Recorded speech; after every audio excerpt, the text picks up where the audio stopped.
Hey everyone, welcome to another Miniature Painting 101, a series of videos where I teach you all about painting miniatures from start to finish and everything in between. And this is part 65. We're going along chuggingly, and this is copper. I'm going to do my normal copper, how I like to paint it up, slightly older, dirtier appearance, but copper nonetheless. And we'll be painting this Chaos Space Marine copper. I figured it's a cool model, has a lot of details, it'll be fun to paint metallics over the Chaos Space Marines. As I said, today we're going to be using copper, so we're using the trio colors from Games Workshop, Screaming BELE, and HASHUT copper, but as a shade to make it dirtier and more grungy, we're going to use REIKLAND FLESHSHADE, which is honestly I find to be an underrated shade, and it's a great, perfect color match for this particular tutorial. So we'll start off with Screaming BELE, give it a great shake as always, and of course put into our palette. And as you'll notice, Screaming BELE is a very, very reddish metallic color. Obviously, it's very, I know copper is supposed to be red, but this is a very red copper. So we'll add it into our palette. I'm just going to add a little bit of thinner medium to it. I recommend thinning down the metallics from Games Workshop because they do go on a little bit clunky. So thinning down gets a nice consistency, and I'll do 2 thin coats as opposed to 1 really thick coat. That way we keep the details, and it will produce a really nice shine in the end anyway. So I'm just going to give it a great shake, as a great stirring here, just get a nice consistency. I don't recommend using water to thin down your metallics. It really does mess with the pigments, so I recommend using a medium when possible to thin down your metallics. As you can see now, we have a nice thin consistency, and it's a very nice red coppery tone. So I'm going to take a pretty large brush and just apply it over the miniature. And as you can see, it doesn't go on perfectly with a single coat. I will have to do a secondary coat on it just to make sure that I get a nice complete coverage of the model before proceeding to the shade. And of course, I should have mentioned this before, I like to put all my metallics over black primer. That is why I primed this particular model black.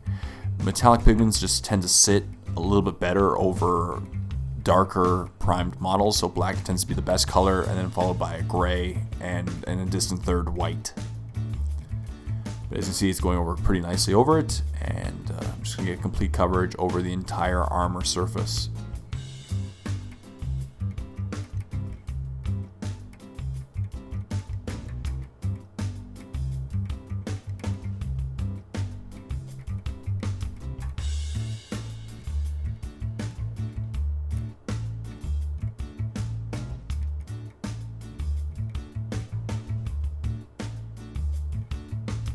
And when it was completely dry for the secondary coat, here's what the model looks like. As you can see, it's a very, very bright red metallic copper.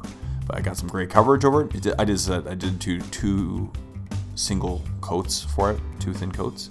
But it looks great, but now we're gonna make it look slightly older and then bring back up the metallics as we go. So I decided to use REIKLAND FLESHSHADE for this tutorial because REIKLAND FLESHSHADE is actually a great color match since it has a lot of red and a lot of brown in it.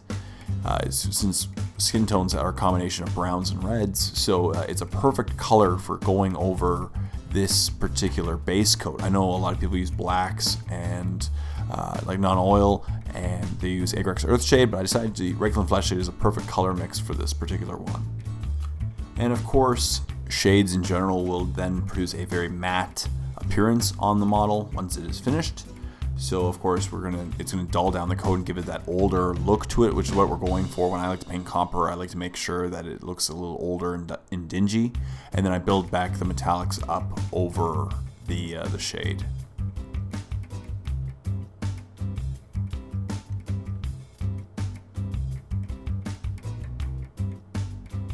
And here's what the model looked like when it was completely dry. As you can see, it's a lot more dull, but it has a lot more darkness in the crevices and much more depth to it. It's going to get, the shade is perfect for getting the recesses and really giving some detail to it. So now I'm going to build back up those shines, and I'll be using a dry brush because dry brushing tends to produce the best shine with metallics, I find. So I'll be going back to Screaming BELE and just giving a quick dry brush over the surface of the model, picking up on the raised details, leaving the recesses nice and dull. Also try to intentionally shade the model, so the area between the legs, for example, anywhere that's not the sun, everywhere that the light source is not hitting, I'm going to ignore with my dry brush. But then the goal is just pick up all the other areas and all the raised areas and just give it back that shine that we removed with the REIKLAND FLESHSHADE.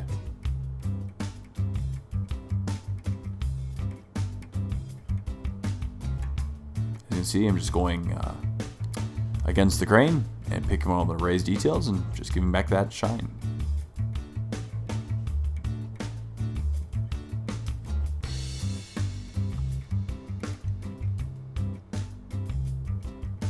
And next I'll do another highlight, but I'm going to take HASHUT copper, and I'm going to do a 1-to-1 mix of HASHUT copper and Screaming BELE, and then repeat an even lighter dry brush, focusing on the area of the model which my light source is hitting.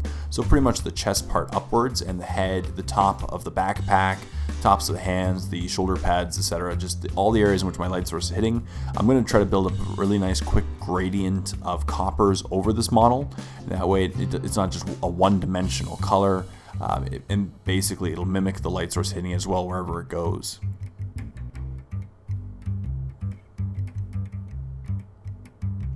As you can see, and then finally just with HASHUT copper just by itself. And this part I'm only focusing the areas facing completely vertically up. So just once again building up a quick gradient. This is a very, very light dry brush, and just to build up that gradient a little bit more, pick up on the edges and really make them pop when the light source hits them. And you see now there's a really nice shine to it, and it looks really good. And then we'll just, as I said, finish off with a very light dry brush over these surfaces, producing even better shine and quite the nice gradient of coppers over the model.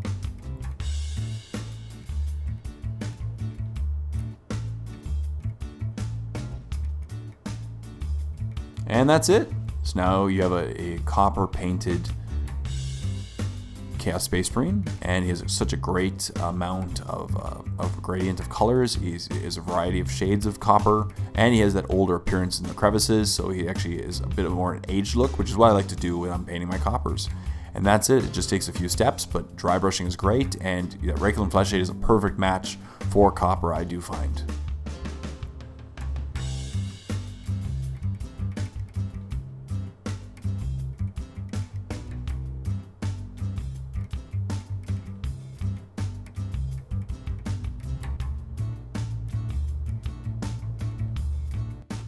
So thank you very much for watching this episode of Miniature Painting 101. I really hope you enjoyed it and learned a bit about painting copper. And stay tuned for part 66, which is just around the corner, next week as always. But if you don't want to wait for next week, check out The Warp. Click on the link below for a free 14-day trial to my premium YouTube channel, where not only we get to see the next 6 months worth of Miniature Painting 101 episodes, you get to see over 50 start-to-finish paint tutorials, Airbrush 101 series, battle reports, face-off episodes. You'll just love it. So go check out The Warp. I think you're really going to like it. Until next time, this is Jay saying, happy painting, everyone.